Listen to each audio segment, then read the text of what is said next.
الحمد لوليه والصلاة على نبيه أما بعد فأعوذ بالله من الشيطان الرجيم بسم الله الرحمن الرحيم وعلم آدم الأسماء كلها ثم عرضهم على الملائكة فقال أنبئوني بأسماء هؤلاء إن كنتم صادقين قالوا سبحانك لا علم لنا إلا ما علمتنا إنك أنت العليم الحكيم وعلم آدم الاسماء علم تعلیم سے نکلا ہے سکھانا، الاسماء اسم کی جمع ہے، نام کو کہتے ہیں، کلہا کل کہتے ہیں تمام کو، عرضہم عرض کا مطلب ہوتا ہے پیش کرنا، انبئونی مجھے خبر دو، مجھے بتلاؤ، باسماء ہؤلاء اسماء اسم کی جمع ہے، نام کو کہتے ہیں، ہؤلاء اس میں اشارہ ہے،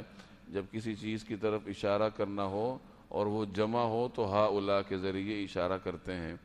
وعلم آدم الاسماء کلہا، اور آدم کو اللہ جل جلالہ نے سارے کے سارے نام سکھا دیے،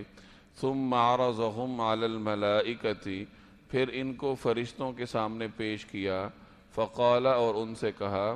انبئونی باسماء ہؤلاء ان کنتم صادقین، اگر تم سچے ہو تو مجھے ان چیزوں کے نام تو بتلاؤ۔ قالوا سبحانک لا علم لنا الا ما علمتنا، قالوا انہوں نے کہا، سبحانک آپ ہی کی ذات پاک ہے، لا علم لنا الا ما علمتنا جو کچھ علم آپ نے ہمیں دیا ہے اس کے سوا ہم کچھ نہیں جانتے، انک انت العلیم الحکیم، حقیقت میں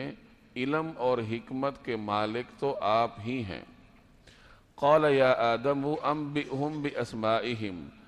قال اللہ تعالیٰ نے فرمایا، یا آدم اے آدم، انبئہم ان کو بتلا دو، باسمائہم ان چیزوں کے نام، فلما انبأہم باسمائہم چنانچہ جب انہوں نے ان چیزوں کے نام ان کو بتلا دیے،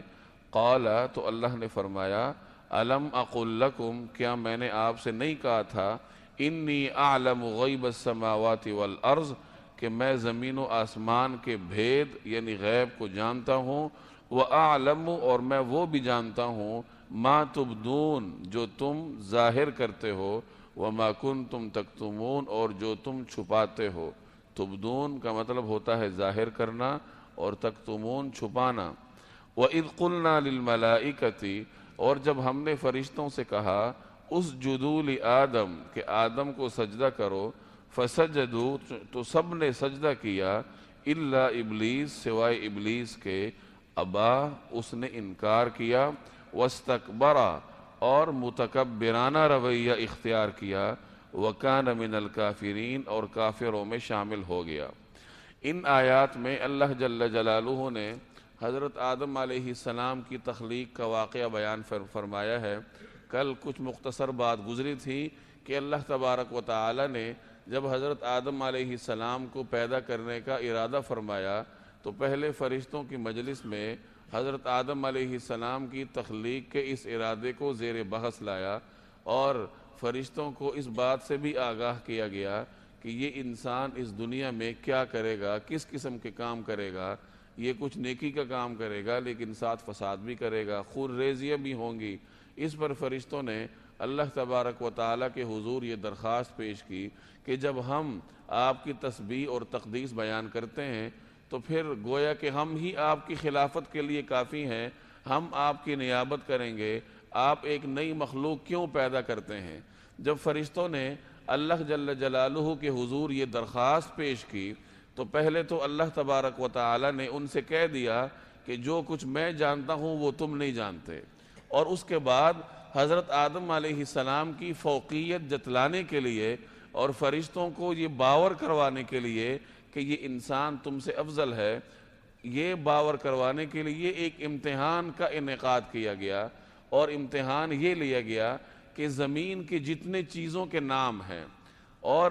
جتنے مزاج ہیں ان کے مختلف انواع ہیں، انسان کے لیے نفع مند چیزیں ہیں، نقصان دہ چیزیں ہیں، ان تمام چیزوں کے نام اللہ جل جلالہ نے حضرت آدم علیہ السلام کو سکھائے، اور ایک روایت میں آتا ہے کہ اللہ تعالیٰ نے وہ نام سب کو تعلیم کیے، فرشتوں کو بھی اور حضرت آدم علیہ السلام کو بھی، لیکن چونکہ فرشتوں کو ان چیزوں سے کوئی سروکار نہیں تھا تو انہوں نے کوئی خاص توجہ نہ دی اور وہ نہ سیکھ سکے، اور آدم علیہ السلام کو ان چیزوں سے سروکار تھا تو انہوں نے ان چیزوں پر توجہ دی اور وہ نام سیکھ لیے۔ پھر جب امتحان لیا گیا اور وہ چیزیں ان کے سامنے پیش کی کہ یہ کیا چیز ہے اور یہ کیا ہے، اس کا نام کیا ہے، فرض کریں سالن ہے، روٹی ہے، برتن ہے، یہ وہ دنیا کی جتنی بھی چیزیں ہیں، تو جب وہ سامنے پیش کی گئیں تو فرشتوں نے کہا کہ ہم تو کچھ نہیں جانتے، سبحانک لا علم لنا الا ما علمتنا، ہم تو وہی کچھ جانتے ہیں جو آپ نے ہمیں سکھایا، ہم تو اس کو نہیں جانتے۔ اور حضرت آدم علیہ السلام نے ان تمام چیزوں کے نام بتلا دیے۔ اب جب آدم علیہ السلام نے ان چیزوں کے نام بتلا دیے تو گویا کہ ثابت ہو گیا کہ یہ انسان افضل ہے علم کے اعتبار سے، اور یہی اللہ جل جلالہ کی خلافت اور نیابت کا مستحق ہے۔ تو ثابت ہوا کہ انسان کی جو فضیلت اور انسان کا جو تفوق ہے وہ علم کی بنیاد پر ہے۔ اب وَإِذْ قُلْنَا لِلْمَلَائِكَةِ آخری جو آیت ہم نے پڑھی ہے، جب حضرت آدم علیہ السلام کی فضیلت اور تفوق ثابت ہو گیا، اب اس کو مزید پختہ کرانے کے لیے، اور اس وقت جتنی ذی عقل مخلوقات تھیں جیسے فرشتے ہیں اور جنات ہیں، ان کے دلوں میں انسان کی عظمت بٹھانے کے لیے اللہ تبارک و تعالی نے ان کو حکم دیا کہ اب تم لوگ آدم کو سجدہ کرو۔ تو سب نے سجدہ کیا، چاہے وہ فرشتے ہوں یا چاہے وہ جنات ہوں، سب کے سب نے سجدہ کیا سوائے ابلیس کے کہ اس نے تکبر کیا۔ وہ اس تکبر میں آیا کہ میں تو آدم سے بہتر ہوں، خلقتنی من نار وخلقتہ من طین، کہ اللہ جل جلالہ نے مجھے آگ سے پیدا کیا ہے اور ان کو مٹی سے پیدا کیا ہے، اور آگ کی خاصیت اوپر جانا ہے، مٹی کی خاصیت نیچے آنا ہے، تو میں ان سے بہتر ہوں، میں کیوں سجدہ کروں؟ تو اس تکبر کی وجہ سے اللہ تبارک و تعالی نے اس کو راندہ درگاہ کیا اور اپنا شمار اس نے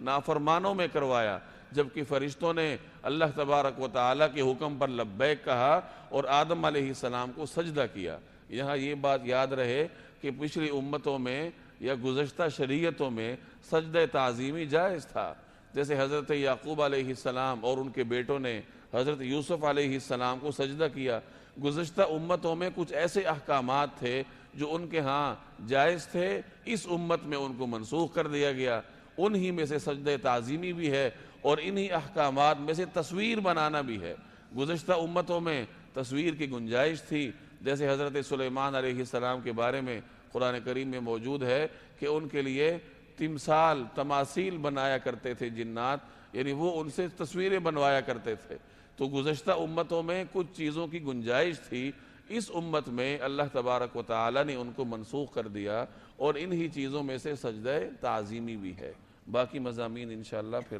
اگلے بدھ کو پڑھیں گے۔